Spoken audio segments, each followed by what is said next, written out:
Hey, don't forget, it ain't the first 48 with 60 minutes. Come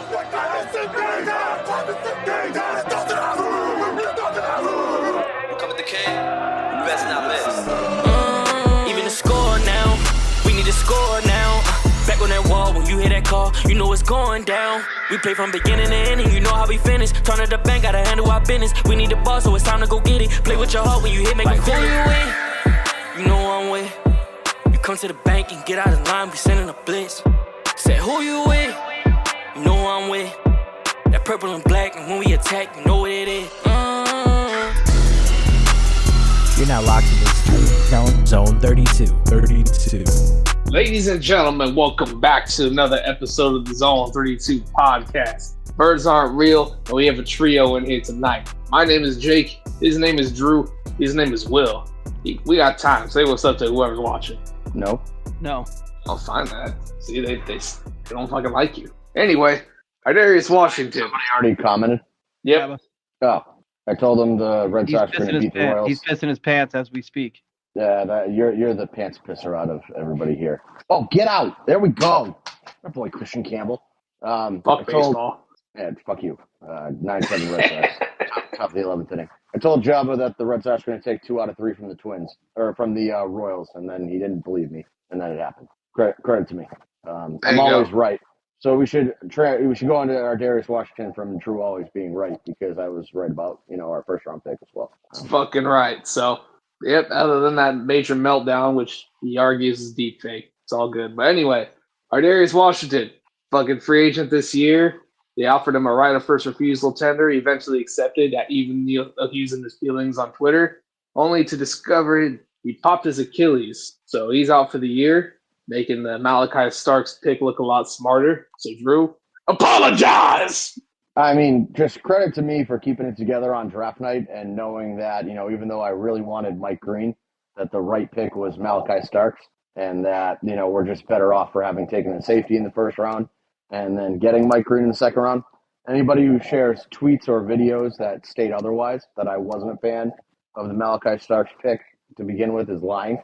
I'm just going to get out in front of it now. There's a lot of deep fakes going around the internet. AI is blowing up. Will's a big fan of using Grok. Jake is, electronic How you guy. say his name? You say Grok? What the fuck am I supposed to say? Grok?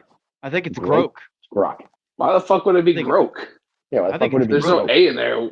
It looks like fucking Grok. G-R-O-W-K. It's G-R-O-K. It's Grok. Now, if it was Grok, it'd be G-R-O-A-K. Well, like I'm going to ask a lot him of right words. now how he pronounces his name. I pronounce a lot of words weird, but I'm pretty Or confident it's Grok. O-A-K. Yeah. I'm just saying. But yeah, anyway, anybody who says that I wasn't happy about the Malakai Starks pick is just lying to you. So don't trust anything you see on the internet, because it's all fake news. The media's after me, but no, I mean it worked out great. We still got Mike Green. We now have another safety. It's kind of funny that when the Ravens look like they're set out of position, specifically secondary. It is Grok. It is Grok. You're right. Yeah, I pronounce a lot of words wrong, but that's not one of them. So I just figured it would be pronounced weird because of Elon. I thought it would have some weird Scandinavian shit or something. You know what I mean? Yeah, I mean Elon's a strange guy, so it kind of makes sense to expect him to not do normal shit. But yeah, I mean, just credit to me for nailing the Starks pick and saying that was the best move that the Ravens could make at the time. And again, anybody who thinks that I didn't say that is lying to you. So yeah, it sucks for our Darius too. He was. This is the problem with having a small safety. Like those guys just tend to be more injury prone. I know Achilles are not something that you can really train to prevent, and that's not really a size based thing. But it just seems like those little guys always get hurt. So I think it's worth mentioning. Maybe our Darius popped his Achilles today because of you. Why? What happened yesterday? We don't talk about it. Didn't happen. Mm-hmm. Oh, prominent Jason Achilles Tatum. tear happened yesterday. Yep, Jason Tatum. Yeah, but why would it be? Celtics. Why would it be my fault? Because I was unhappy with the Tatum Achilles tear. So why would I? You brought your negative Achilles energy to the Ravens. Look, I threatened suicide on Twitter. I got bullied by Tommy Quinlan and some other jackasses who are Knicks fans. He put you in a fucking body bag. Well, I mean, that was my fault. I, prematurely stomped on his grave at halftime. I probably shouldn't have done that. That was very unlike you. I don't know what I did it in private. He's not he's an AM radio host. I didn't think he'd have the wherewithal to screenshot that and, sit and wait. So, credit to him. He got this one. They're probably going to win the series too because Tatum's out, but, whatever. It is what it is. Celtics were supposed to repeat, and then this fucking Ghost Runner shit is ridiculous in Major League Baseball. I cannot stand that they do this fucking Ghost Runner bullshit in extra innings. Like, it just gives me extra heart palpitations that I don't fucking need from this team. Why the fuck is Greg Weitzer out there throwing another fucking inning? Alex Cora.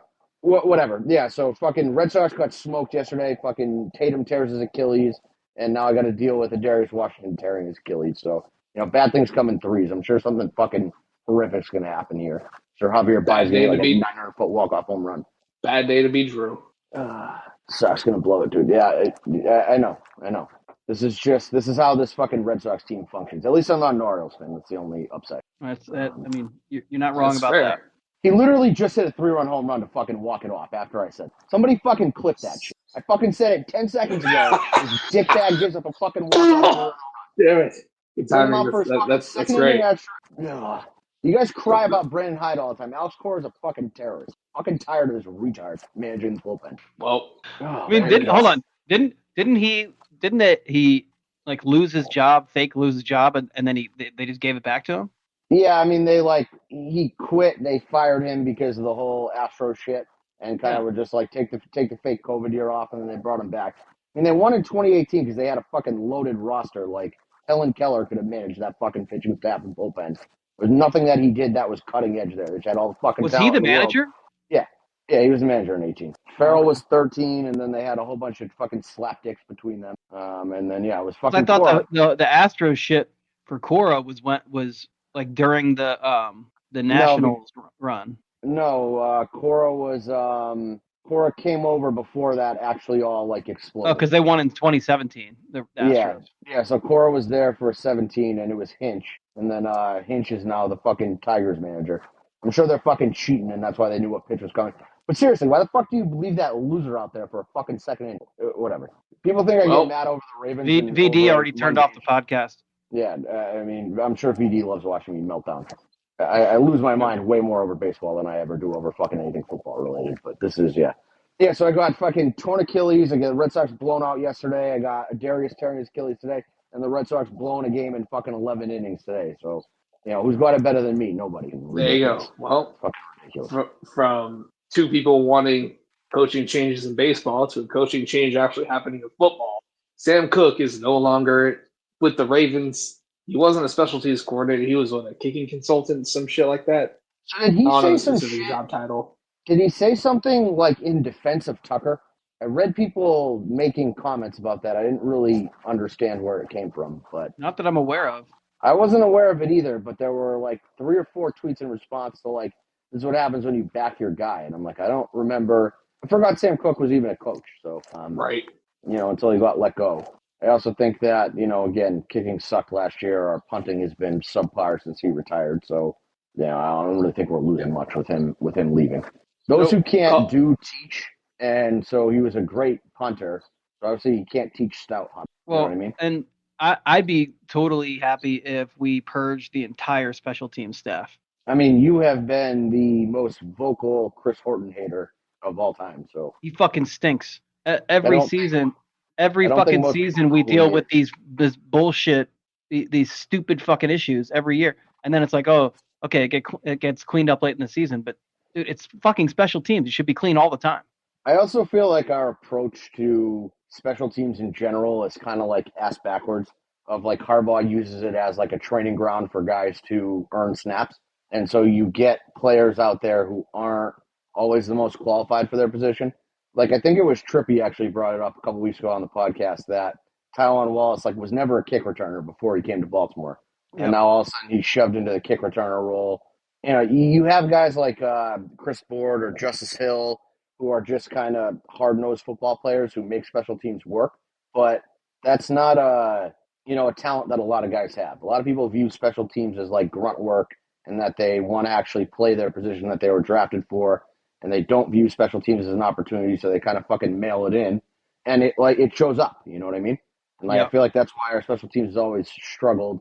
And yeah, they don't coach it well. I don't understand why Harbaugh was a special teams coach, before he was ever a head coach. Like, that should be the one facet of the game that we should dominate in, and we just don't for whatever reason. So I'm fine with him gone. 100%.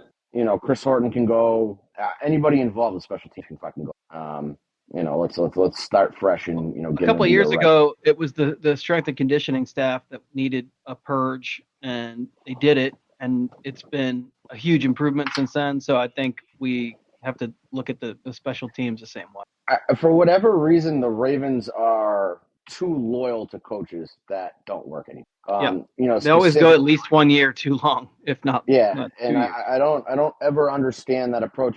Like, I feel like this year with our defensive staff, there was like Chuck Pagano came in and Mallory left, and there were good changes that were made, but I also feel like the hires last year were sort of our defensive staff got rated. And so we just kind of grabbed whoever we could.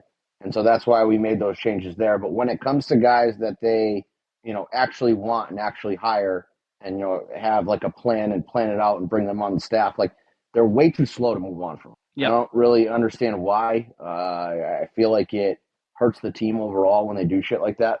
So I'm glad that they moved on from Cook. I don't know. Again, I've read it was a mutual parting of the ways. I read that he's just not coming back. Really don't know what happened. But again, we sucked at kicking, so fuck them. Yeah, I mean, and who knows? Okay, maybe whatever change they make, we see Stout be a little bit more effective, in his role. The weird thing with Stout too is that like he has a way better leg than he shows off in games. Yeah, his net is way low, and I just think that's not an ability thing; it's a coaching thing. I think part of the reason they drafted him was I think he had a really high percentage of kicks inside the 20-yard line, punts inside the 20-yard line as a college kicker. So he had more space. Our starting field position kind of sucks on punts, so it's not an ability thing, but more goes into that net outcome than just the kick. So you can't really just make it a punter thing. But again, that goes back to my original point of like, I think we got to gut the special teams coaching staff and start fresh there. And we've needed that for two full seasons, in my opinion. Yeah, and I mean, you better off to just start somewhere and do it. I see Patrick Ford is in the comments, going apeshit. Feels very bad, as people have been calling him on the internet. Not me, but other people. He's scared of my girlfriend. He's scared of the Ravens fans in general. Made a very poor decision to remove me from a bracket. He's scared of the power a girl has to influence the outcome of his brackets. Yeah, I know. I don't really understand why he doubted me. I told him, don't put me in if you don't want me to win. And then he did it anyway. And then I started winning. He made you a 30 seed and tried to talk. Yeah. She intimidates me. What do you say? Yeah. I mean, he's I like Pat Ford. He just, he kept trying me. He was like, oh, they don't scare me. And I'm like, all right. I mean, this is your funeral, pal. And he, this is twice now. He's thought that he could get the better of the Ravens flock, and it just didn't happen. Tried to stash it in the something. I don't know what is next. There it is. So just to pivot to go into the AFC North news. I wasn't around for the Pickens conversation last week. Before we get to any other AFC North teams, I have a statement for Kyle Van Noy. If for some reason he stumbles across this podcast, stop going on fucking television, you jackass. Stop doing your podcast. Stop tweeting. Just get off the internet and get ready for the season. Don't understand why every year we seem to have these players who are like, I don't even know if like fame whores is the right word, but I'm not angry that he didn't put Lamar in his top 5 or said Lamar had to play better for them to win a Super Bowl.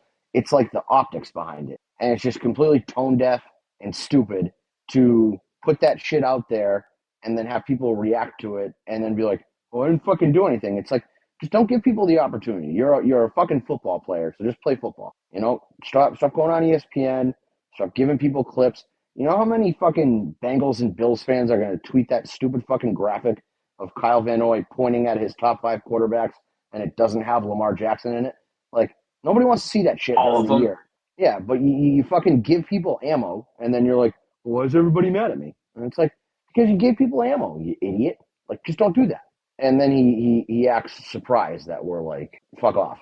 And there are people who are taking it way too far and like want to cut him for it. I don't think it was Lamar slander. I think it was. We saw the same tweet. That was. Yeah, like I think that it was. I think he was being playful, but the problem is that months later, Well, he even said, yeah. I mean, yeah, he even said that, but it's very easy to clip it and change the context. So I understand what you're saying. Right. Nobody is going to post that with context. They're going to post it with, to push their own narrative. So don't give them ammo. I like him. I think that he's an experienced winner. I think that's somebody that we kind of need on the roster, but like, get out of your own way sometimes, buddy.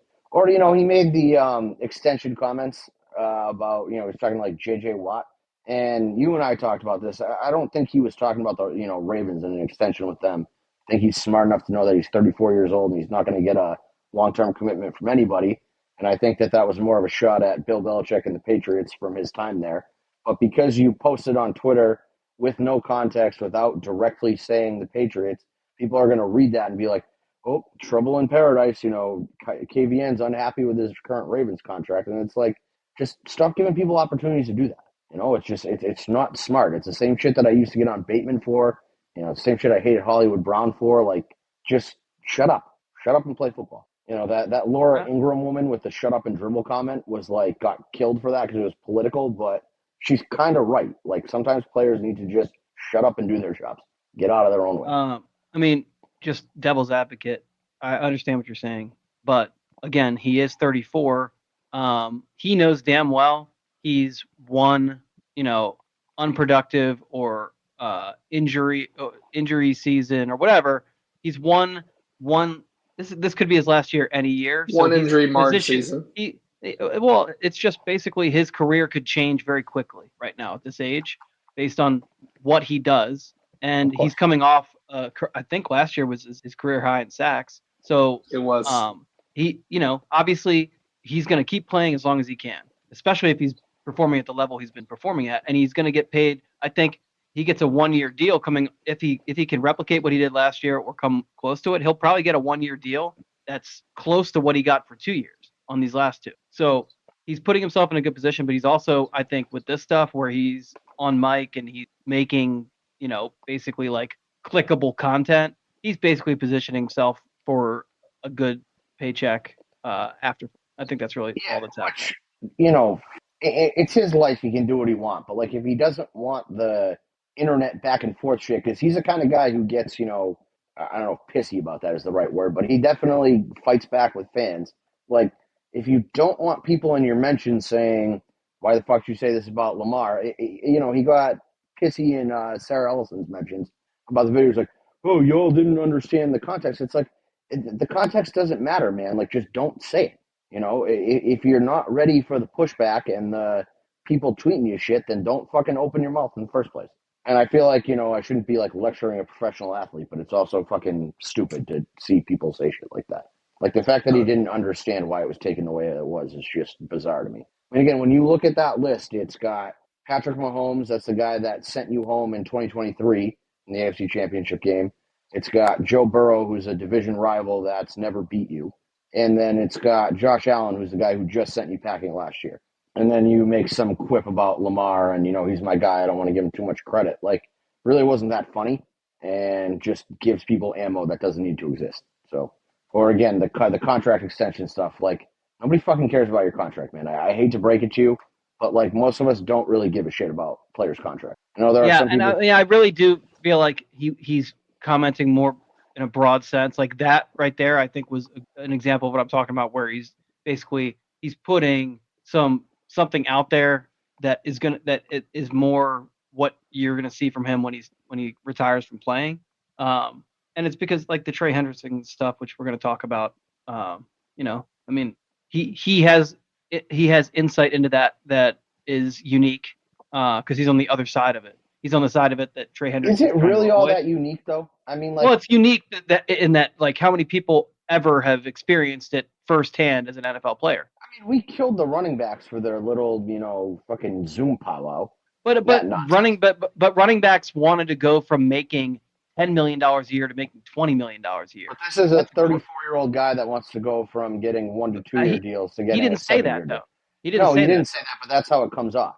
I don't think it comes off that way, but I can see how people would make it like that. I think he's really just he's putting his own experience, and he's a 34-year-old NFL veteran, so he's been through a lot of the different stages of that career path. So I think he's just adding some context to it. And Trey Hendrickson is 28. I think. Yeah, he's the kind of guy who should be complaining about not getting a contract, not fucking. But all Kyle Van Noy, I think, is doing is like advocating for him in his position. That's all. Right, but why are you advocating for a division rival again? So it gets back to the same thing. I mean, you think about it, he's advocating for Trey Hendrickson to not play. Yeah, and then he's also he gets paid fairly. That's an all-time douchebag in JJ Watt. So that's the other problem too. If you ever find yourself in agreement with JJ Watt on Twitter, like most people are gonna hate you. It is what it is. Just an all-time, fucking clueless idiot. Him and his scumbag brother can go fuck themselves for all I care. But yeah, so just a brief PSA to Kyle Van Noy, get the fuck off the internet and television and just focus on football, man. Your current job is to be an edge rusher for the Baltimore Ravens and win the 2025 Super Bowl. I don't really give a fuck what you want to do with the rest of your career. So, focus on what matters, and that's winning this year. Be my I have no doubt that he is going to be ready. So maybe somebody should fracture his eye socket before the year, and then he'll ball out, start the year again. People forget he put up like 7 sacks with one eye. He had like 2.5 sacks in one game. I think the game after the eye got broken. Yeah. Against the Raiders. I kept saying he'd break the all-time sack record if people would just continue to fracture his eye, but nobody wanted to do that. I wasn't going to fracture his eye because he'd kill me, but somebody who's bigger and stronger than I am should definitely fracture his eye. We'll be in good shape.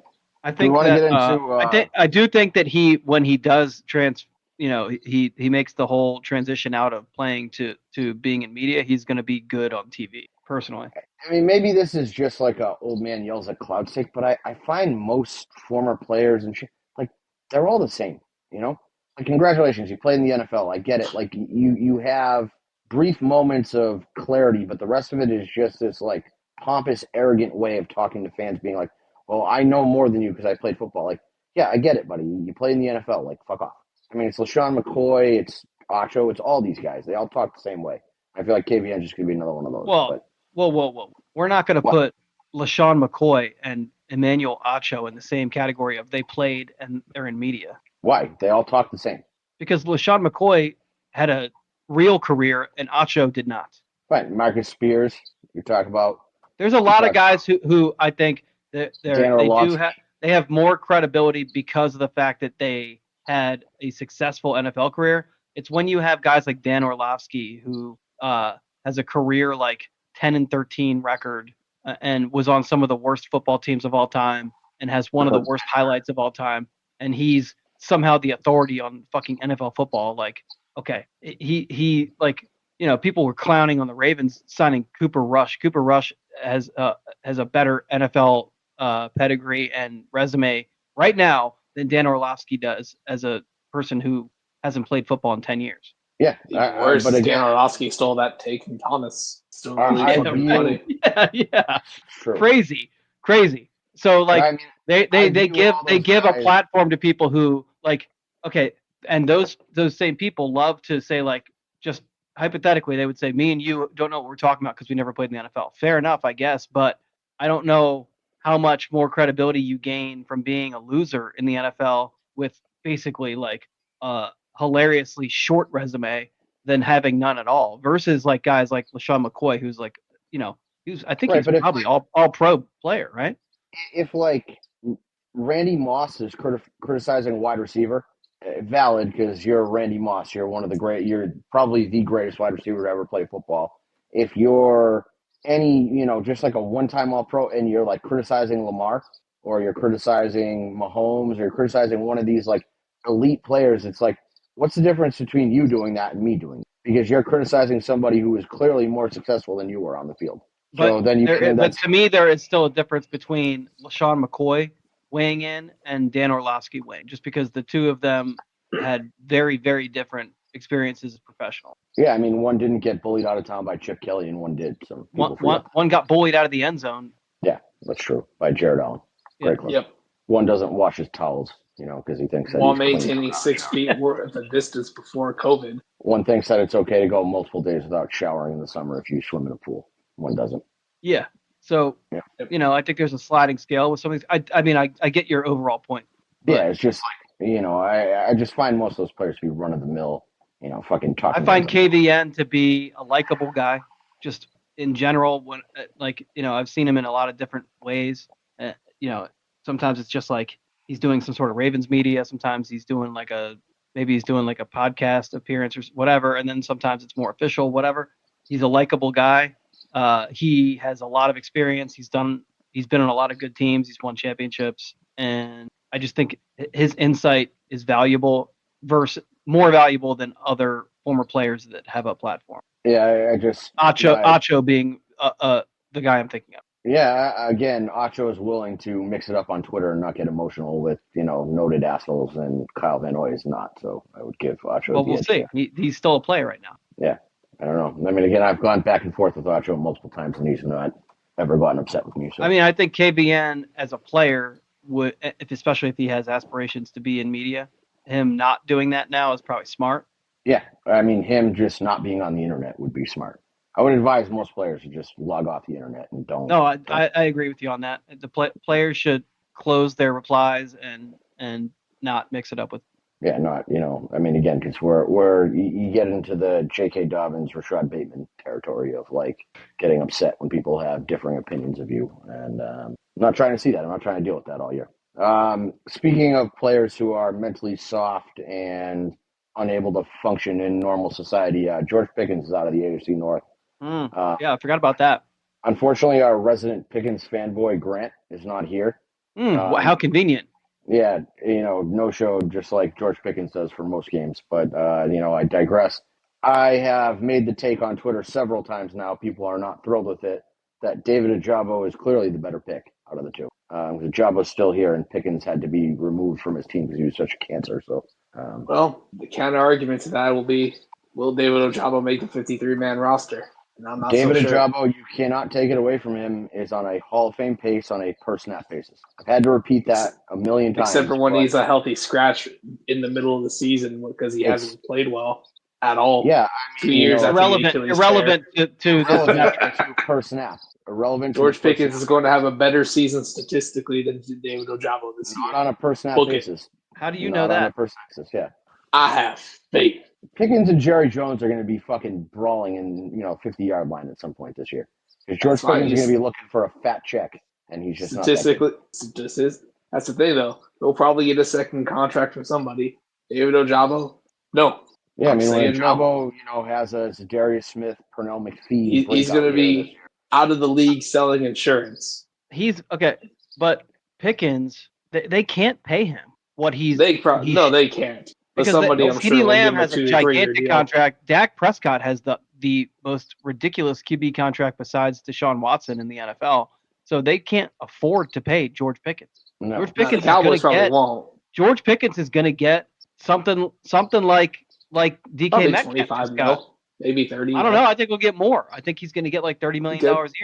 He's going to get a Brandon Ayuk contract, I think. I don't think so, because given what he was traded for, not much of the rest of the league thinks highly of him. So, that's true. Grab him for a third-round pick. I feel like he's viewed the same way Deontay Johnson was, as a talented guy who's a fucking head case and can't. Let's see what he does this year, because he has good production. He doesn't have elite production. This is why I compare him to Brandon Ayuk. Brandon Ayuk doesn't really have any crazy great year, but everybody sees the same thing when they watch him play.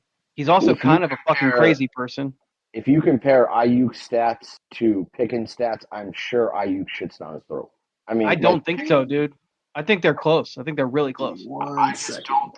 I would look that up, but and I really don't think the rest of the league views George Pickens. They're very similar players too, in my opinion. I think they play their game is pretty similar. I mean, look, I don't remember a situation where Brandon Ayuk pulls himself out of games and doesn't carry blocks and says dumb shit to the media about. I don't know, man. I think you got blinders on. Brandon Ayuk is kind of a headache. Maybe, but I don't think that he's the same caliber of headache as. I don't know that anybody is. George Pickens George Pickens is all those fucking idiots that Grant hypes up like rolled into one in terms of like he's actually the bad parts in personality, but he's actually good. So like he's the one guy that Grant got the skill set right, but on the other side of things, he's such a fucking dickhead that it's a limit.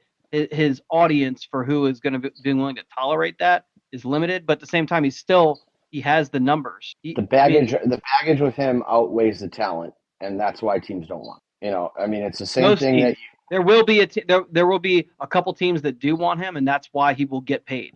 I'm gonna pull. I just don't know who's gonna. So pay Pickens him. has never had He's had one. Let's see.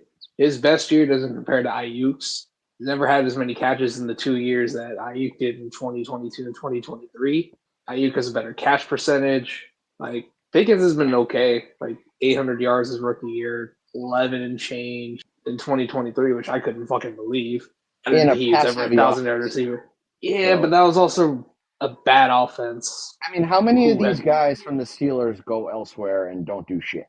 That's true too. Chase Claypool, Mike Wallace, like a bunch of these guys, that are very good. Mike Wallace did have 1,000 yards after he left Pittsburgh. Yeah, but if you look at 1,000-yard season, if you look at his numbers with Pittsburgh versus Juju is another one, Deontay Johnson. Antonio Brown technically. Yeah, he was again a head case, so he's got a lot of Pickens vibes. Okay, so Pickens in 3 years, 2,841 yards. So we're talking about 928.41 divided by. So 947 yards a season. He's got 12 touchdowns, so he's averaging 4 per year. 4 touchdowns a season. Okay, and then Ayuk is 4,305 yards and 861. So Pickens averages more yards per season. 25 divided by 5 is 5. So 5 touchdowns. So it's 5 versus 4. And Pickens averages 2 full yards more per reception. It's really close. And like you said, one is a bigger headache than the other. But as far as compensation is concerned, if you have more than one interested team, that's where it's going to end up. I think that's going to be sort of like the target landing spot for Pickens when he's looking for an extension. That's why. And the only reason I say that is because I doubt that the Cowboys are going to give it to him because they just paid CeeDee Lamb. They paid unless they get rid of Dak. That's the only way that who the fuck is going to take on that contract? I think they have an out on his contract. I'm not 100% sure though. I think that'd be stupid by them too. I don't think Dak Prescott is the issue with the Cowboys. No, but I think that Dak has kind of reached his ceiling there, and Jerry Jones. I guess, but like him reaching his ceiling doesn't. Okay, I hate this idea that the quarterback has reached his potential. Yeah, well, if they haven't won the Super Bowl, he plays at a high level, in my opinion. He's I think most people would say he's probably a top 10 quarterback. He's around top 10, if not inside of it, a little bit outside of it, but he's fine. But you can win a Super Bowl with Dak Prescott if you have the rest of the fucking roster in order, which they don't. Well, and that's the problem is then you look at Dak's salary number, and that hampers their ability to build the rest of the roster. And so you get into the, point where is Kirk Cousins at $8 million a year better than Dak Prescott at $60 million a year? Probably. You know what I mean? In terms of I don't disagree with that. His contract. That's where I feel like Dak is. His contract is not his fault. It's the Cowboys are fucking idiots. 100%. Yeah. They paid him a dumb contract twice. Yeah. And, now the Cowboys are the ones who have to clean up that mess. So I feel like he's got to be the one on the chopping block. Whether it's right or wrong doesn't really, like you said, it's not Dak Prescott's fault that the Cowboys gave him that contract. But now him having that contract is a hurdle for them building the rest of their roster. So I feel like I could see Dak Prescott go be like a really successful quarterback in like Seattle or, some stable place. Relatively stable. Like I was surprised to see that Warren Sharp tweet with all the years below 500 in the last 10 years. Seattle was at the top of the list with Pittsburgh. Only one season. Actually, the top of the list he tweeted it twice. The first time he was wrong. The top of the list was Kansas City has not had a losing season in the last 10 years. And obviously neither is Pittsburgh. Yeah. Originally he had Pittsburgh with 1. So Pittsburgh and Kansas City and then Seattle has only had 1. And that surprised me just because in my brain I feel like they haven't really been very good. but when they weren't very they just good. haven't been really bad. That's all. Yeah, and also you got to look back at like the 2015 NFC West. Like that was not a very good division then. So they kind of benefited from being in a cupcake division. They had a great defense and actually, I think the last year that they had a losing season, they actually made the playoffs, and that was the 2010 the Marshawn run. It was that season. What was it called? The Hold my dick. He fucking jumped in the end zone and they called it something else, something Quake, because there was like a fucking Beast Quake. Yeah, that's what they called it. Yeah. He was beast mode. So I think that because they made the playoffs as a 7-9 team that year. Yeah, and then they beat the Saints. Yeah. This kind of gives a good transition from non-poverty franchises to the definition of a poverty franchise, the Cincinnati Bengals. The Kings. Before you go in, Drew, I do got to say, the Bengals are doing it exactly right. You got to spend so much money on skill players that aren't going to benefit you, especially when your quarterback's on his back. Just bravo. Keep doing what you're doing because that's fucking brilliant. Mike Brown just got to put up an OnlyFans or something in order to keep paying these players. So fucking bravo. Keep eating your chili spaghetti and keep fucking your sister, you creepy bastard. So I just want to be clear. The Bengals are poor, like cash. Okay, this is not a salary cap argument because you can fit 3 players making $120 million AAV under the cap, no problem. The issue is that Mike Brown cannot fund the escrow account because all guaranteed money has to go into an escrow account. And the reason why he can't pay Trey Hendrickson is that he does not have the cash to fund that escrow account. So this is the Bengals being a poverty franchise. This is why they only feed their players 2 meals a day. This is why they have to walk across a highway to get to their practice facility. This is why, Paycor Stadium is a fucking dump. Like, they don't have any money. And we very specifically said this on this podcast. Signing T. Higgins and Jamar Chase for the kind of money that they did while already having Joe Burrow under contract was going to ruin that franchise because they have a poverty owner. Well, and then and as soon as that happened, then the conversation immediately shifted to Trey Hendrickson. They're going to pay him $35 million a year, or whatever the going rate was based on what Myles Garrett got.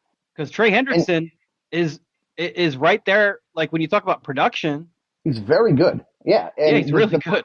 The problem is that they could pay him $35 million a year cap wise if he was willing to take little to no guaranteed money and just get like a paper contract that says you're going to make $35 million a year and it's going to be all tied into bonuses and shit. Like they could get away with that. But why would he do that? Right. Right. He has 1 year and $21 million fully guaranteed right now. So basically what he's saying is, and today, I think they said he spent 25 minutes talking to reporters, just letting it rip. And his whole point was, okay, the team last year, the reason that he played to get to this point was the team said, keep doing what you're doing and you're going to be rewarded for it as he should. And it's their fault that they let it get to the point where Myles Garrett got that contract before they got things squared away with Hendrickson, because I think they probably could have gotten him for 30 before Garrett got. Even then, I don't think they could have afforded 30. Again, we're talking about funding. Yeah, you can. The Bengals are good. Their money people are good at structuring contracts in a way that works out for them. Yeah, because they have such a low budget that they're this is all we can afford, so fucking take it or leave it. No, exactly. But they would have had a lot more leverage and a much more willing counterparty in the deal if they had done all this towards the end of last year, or how about during the playoffs? Yeah. Get it done right then. Get it knocked out and get something on the books. They had to know some crazy fucking number. If it wasn't Myles Garrett getting it to stay in Cleveland, it was Myles Garrett getting it to go to fucking Buffalo or Philadelphia or somewhere like that. So like be Micah Parsons, or it's going to be Max Crosby. It's going to be somebody. Right, and Max Crosby's. I think Max Crosby got 35 and Myles Garrett got 40. So that's where like Hendrickson's like, well, I need to get somewhere in the range of 35 to 40, or I'm not fucking playing for the Bengals. So his point today of like if he only got, I think his direct quote was, if I only got 4 sacks, they'd be asking me to take a pay cut. Yes, and he's right. He's right, and so he's got a limited earning window. He wants to get as much money as possible. He wants the franchise to make good on the promise that they made him. I totally get where he's coming from. From a player standpoint, like, I don't know if holding out's the way to do that, but again, it is what it is. Like, the Bengals aren't going to be able to pay him. And I think he had to know that. You know what he's doing? He's doing the Carson Palmer.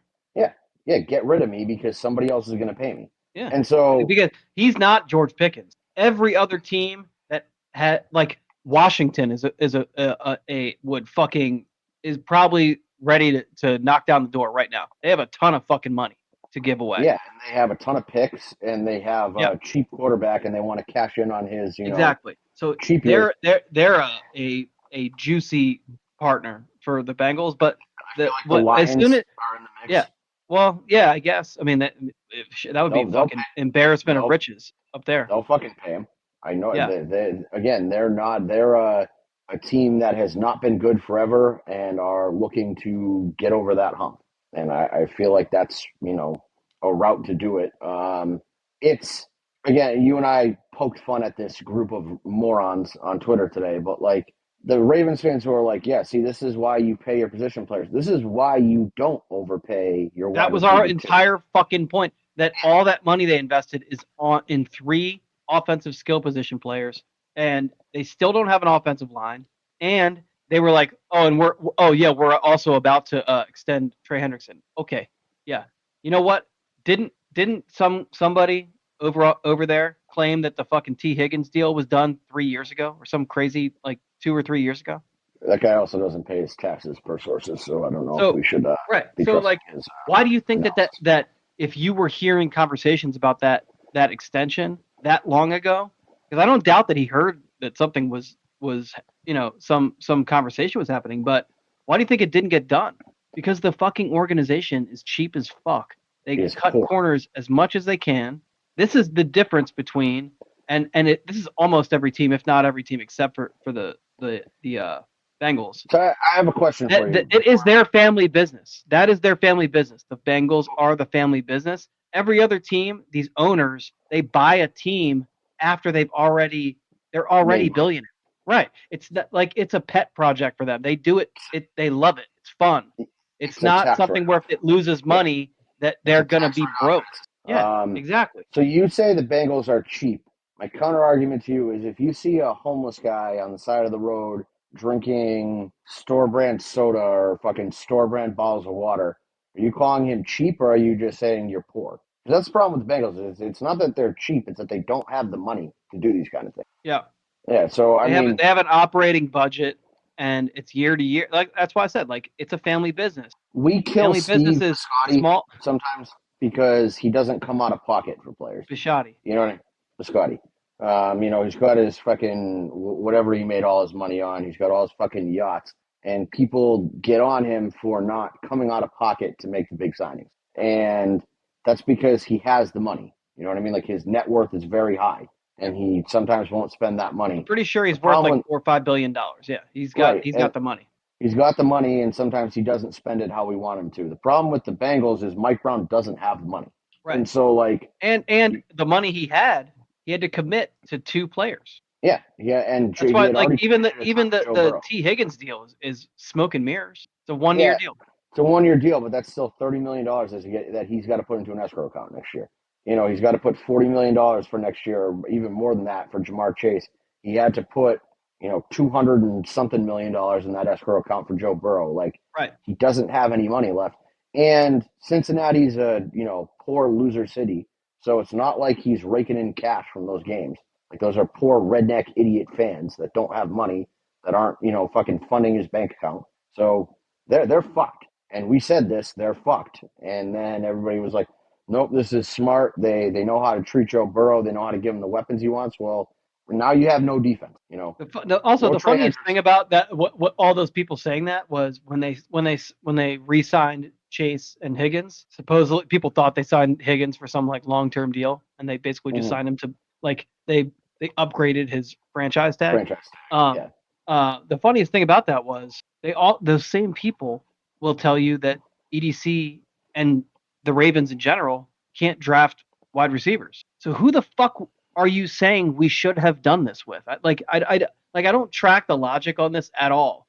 because there's who have we let get away on the offensive side of the ball that we shouldn't? Again, this is like a never-ending argument with stupid people because the problem is that they don't actually have any points. They just shift the goalpost. Right. And so when you say, who did the Ravens not draft? Who did they miss on? They're like, oh, well, because they suck at drafting, and that's why. But then it's they don't pay their players, and they're cheap. And it's like, you wanted to pay like Hollywood Brown $40 million a year, you're dumb. Yeah, you know what I mean? Yeah. In my Hollywood lifetime, Brown, who is on year-to-year contracts now. Yeah. The only guy the Ravens have drafted wide receiver-wise in my lifetime that's, like, worth anything is fucking Zay, you know? And he's going to get paid, and, like, if they don't pay him, then we can have that conversation about them being cheap.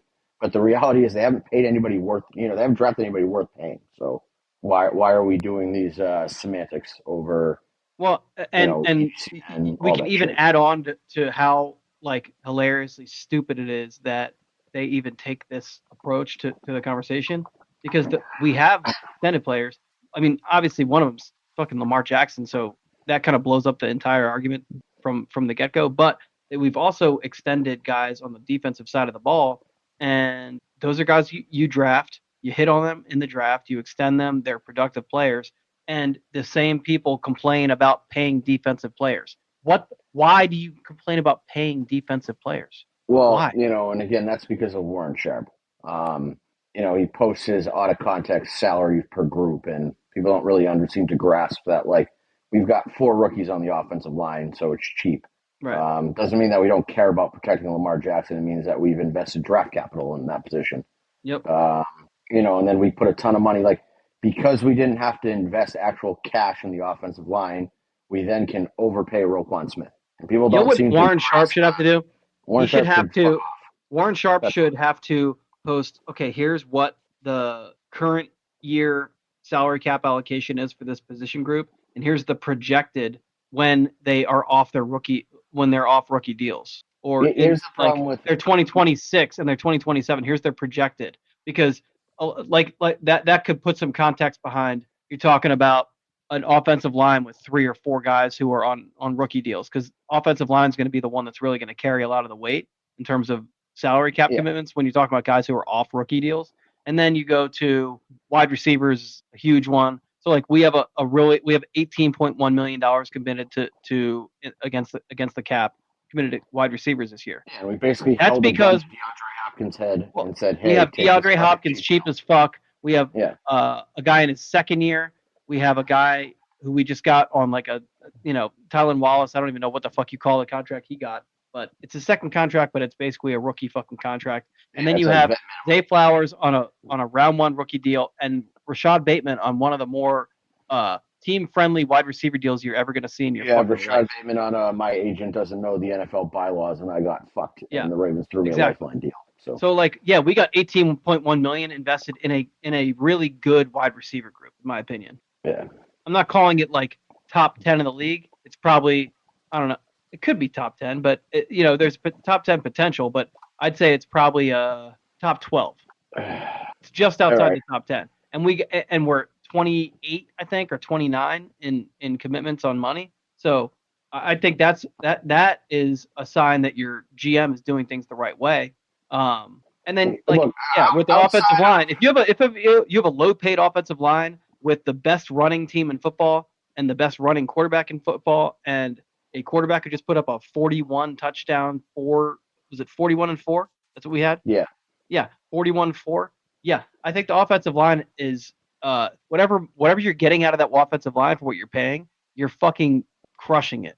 So I don't understand how it cannot possibly be a negative. We've gone from like rational discussion about where the Ravens struggle and issues they've had as a team to like EDC is the worst person on the planet. And I feel like people try super fucking hard to have these, hot polarizing takes that aren't really necessary. What did VD say? Thoughts on the Canes signing the number 1 recruit in the nation? I don't watch college football, so I have no opinion on that. Nobody cares. That's my thoughts on that. If you win a national championship anytime soon, come talk to me. Because right now you and Will are just lagging far behind my program in terms of recent national championships. Just 2 loser schools. But Yeah, I don't know why our fans in particular want to like blame EDC for everything. Like they try way too hard to come up with these weird ass scenarios where he's some horrible GM and he's not. Well, and taking the Warren Sharp, 1 through 32 of how much money you've committed to a position group, and that's all you're looking at is fucking so stupid. Well, and it's Warren Sharp who's got an axe to grind with the Ravens on top of that. So like, but it doesn't like he's listing 32 teams. I'm not going to say he's singling us out, but I'm saying people who cherry pick that and say, "Oh my God, EDC is only spending $18.1 million on the wide receivers." Dude, okay, you have to do a little bit more research and see what they're getting out of the receivers for that money, because it doesn't matter what you pay them; it matters what you get from them. If you're getting production from the wide receivers, then who gives a fuck how much they're getting paid? I mean, that's the age-old argument, because then they'll point out, oh, Roquan Smith's overpaid. Look at his production versus what he's paid. And it's like, but then you're fucking all-pro. Well, no, but I'm saying that, like, for them, they want to pay $20 million a year for sacks. Like, that's the defensive stat that moves the needle for people. And so, like, well, Roquan Smith doesn't force turnovers or get to the passer. Fine, whatever, you can have that argument. Okay. But then, like, you want to go throw $20 million a year at some shitbag pass rusher who's not going to give you what you want anyway, just to say that you paid a pass rusher $20 million. And then you have no middle linebacker. You have no Mike. But yeah. Also, remember the Ravens defense before Roquan Smith? Because I do, and it was fucking ugly. Yeah, I mean, again, our fans are just not intelligent. Middle of the field was the Autobahn. Fucking CJ Uzama getting 200 yards through the air. We gave up a 28-point lead in the fourth quarter. Yeah. Yep. All right, to put a nice little bow on this episode, I think R.I.P. Adarius Washington's Achilles. We may never see him play a game for the Ravens again. Yeah, he might be done. Goodbye, Sam Cook. Goodbye, George Pickens, you fucking loser. David Njoku's better than you. Yep. And the Bengals are poor. Wrong. What's wrong? Which point that I made is wrong? Njoku's not better than George Pickens, and George Pickens is a mid-receiver. David Njoku is on his way out of the NFL. I mean, Njoku's not a better wide receiver than Pickens. Yeah, that's fair. But player for player. If you can come up with a valid argument, hold on. David Njoku, we're all in agreement on a per snap basis on a Hall of Fame. Yes or no? Yeah. Yes. Healthy scratches skewed that in your favor. Yeah, did. And when you're getting healthy scratch, no, that was a caveat. No. Hey, if you're healthy and you're saying, "Hey, don't play," that's all that needs to be said. Especially when you're looking at the odd man out in this current outside linebacker. Communismville, but again, on a per snap basis, is David Njoku on a Hall of Fame pace? Yes or no? I have no idea. Is anything about George Pickens Hall of Fame caliber? No, of course not. Okay, so David Njoku is better than George Pickens. Thank you. Negative, because David Njoku is about to be out of a job. That's not, again, that has nothing to do with what I said. That has everything to do with it. On a per snap basis, David Njoku is a Hall of Famer right now, and George. If his career ends today, he's going to work at McDonald's. Yeah, and if George Pickens' career ends today, he's probably going to prison for beating up handicapped people. So that's fine too. But he's done more. McDonald's workers are taxpayers. McDonald's workers are taxpayers, contribute to society, and people in prison don't. So again, point David Njoku. Yep. Wasted pick. David Njoku, better player, better human, better draft pick. Better human, maybe better player. No, the Achilles did him wrong. I mean, again, what about George Pickens' is Hall of Fame caliber? What about David Njoku's Hall of Fame caliber? Don't give me the per snap basis because he hasn't played. He hasn't played.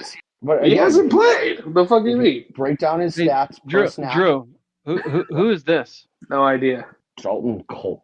I didn't know he. This has got to be some fucking weirdo from your universe. Yeah. So I guess he doesn't like the Vikings. I would assume this is the weirdo that posted pictures of his kid last night and then fucking went off the rails. That guy. Yeah. Real name's Michael Rennie. He took a break from having diarrhea at people's wakes. Shouldn't even have. Yeah, he didn't have diarrhea. He clogged the toilet, so it was definitely solid. So that false will. Please correct the record. He did not have diarrhea. He clogged the toilet. You asshole. Of somebody who hated him too. That's the wildest part of that story. It would be pretty impressive to clog a toilet with diarrhea. It wasn't a wake. It was like a family gathering at the family home. So their 31-year-old child just died, and they're mourning. They're going through a lot of shit. Their kid hated him, and then he still felt the need to show up and clog their toilet. Just all-time scumbag. One of the worst human beings in existence. He can, fucking go die in a fire for all I care. But yeah, I'm sure that's him, because this is what he does with his free time. Fucking loser. But all right, I think we've covered everything. There you go. Just to be clear, he said Hall of Fame pace, correct? Pace. Yes. So he has to continue with that to actually get into the Hall of Fame, correct? Yes. That's how paces work. That's how paces fair. work. George Pickens continues on his current pace, and he's not a Hall of Famer on a per snap basis. So agreed. Problem is, David Ojable's pace is going to end in September. But anyway, that's going to do it for this week. We'll be back to discuss this, that, and the other, and I guess talk about going 17-0 after the schedule's released. But meanwhile, it's time for me to die. Hold on. You heard it here first. The Ravens are going to be in Cleveland Sunday, September 7th at 1 p.m. All right, I got a hot take. The Ravens will be in Cleveland on one Sunday in the 2025 season. I don't know what Sunday it is yet, but now we got all our bases covered. All right, go ahead. Die.